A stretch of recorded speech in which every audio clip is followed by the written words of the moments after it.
Welcome to Luca is a Billionaire, where the only thing I invest in is your answers. You start by confirming coverage and gathering documents. This saves time. First, open the Jio app or website and enter your PIN to check availability. Once done, compare plans by speed, fair usage policy, and price so you know what you want. Make sure you have valid ID and address proof scanned or photographed. Finally, choose a payment method, online or cash on delivery, so the booking step goes through without delay.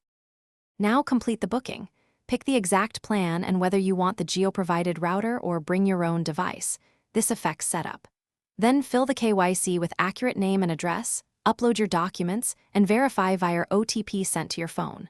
Once verified, choose an installation date and time slot that suits you, and make the required payment or token to confirm the order.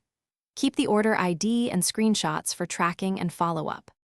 On installation day, you or someone authorized should be present to guide the technician and approve the ONT and router placement near the incoming fiber point. After setup, test the internet speed and confirm the Wi-Fi name and password.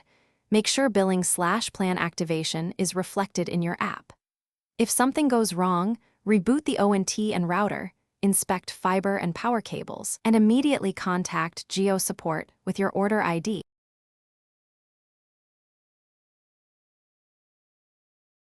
Thanks for watching and please subscribe. It's the best investment you'll ever make.